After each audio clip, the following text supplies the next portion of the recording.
বাংলাদেশ এগিয়ে যাচ্ছে। সমাজের অবহেলিত জনগোষ্ঠীর উন্নয়নে সরকার বিভিন্ন ইতিবাচক উদ্যোগ গ্রহণ করছে, আমরা ইতিমধ্যে দেখতে পাচ্ছি।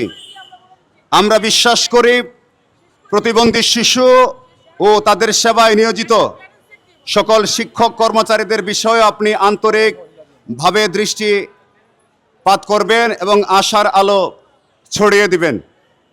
বর্তমানে আমাদের সারা বাংলাদেশে ৭৫টি বিদ্যালয়ে প্রায় ১,০০০ জন শিক্ষক কর্মচারী নিয়োজিত আছেন তাদের সেবায়। আপনারা জানেন আমাদের এই ৭৫টি বিদ্যালয়ে প্রায় ১৪,০০০-এর উপর শিক্ষার্থী রয়েছে, যাদেরকে শিক্ষকগণ অনবরত পরিশ্রম করে তার সেবা দিয়ে জীবনমান উন্নয়নে কাজ করে যাচ্ছেন। কিন্তু দুঃখের বিষয় হলো যে আমরা কাজ করি, কিন্তু আমরা আমাদের ন্যায্য যে পাওনা, ন্যায্য যে দাবিগুলি আছে সেগুলো আমরা থেকে বঞ্চিত হচ্ছি। আপনারা জানেন সরকার ঘোষিত 10% এবং 15% যে প্রণোদনাগুলি আছে, আমাদের শিক্ষক কর্মচারী সেখান থেকে বঞ্চিত হচ্ছে। উৎসব ভাতা সকল শিক্ষক কর্মচারীগুলি 50% পেলেও আমরা সেটা অদ্যাবধি পর্যন্ত পাইনি।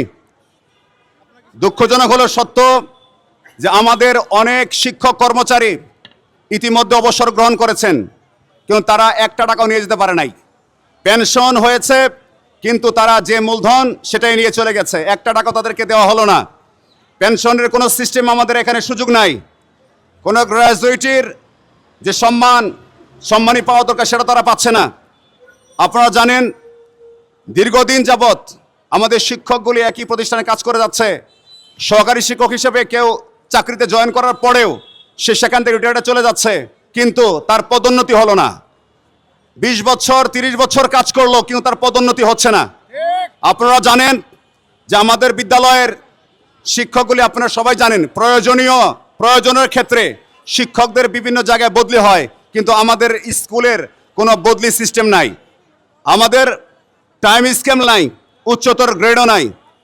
আপনারা জানেন আমরা যাদের নিয়ে কাজ করছি, আপনাদের মাধ্যমে জানাতে চাই মাননীয় প্রধানমন্ত্রীকে, আপনি অবশ্যই বিষয়গুলো গুরুত্ব সহকারে আমাদেরকে দেখবেন এবং আমাদের যে সমস্ত প্রতিবন্ধী বাচ্চারা আছে তাদের জন্য যুগোপযোগী এবং মানসম্মত কারিকুলাম চাই। আমরা যুগোপযোগী এবং মানসম্মত বিশেষ কারিকুলাম দরকার, যেটা আমাদের অভাব।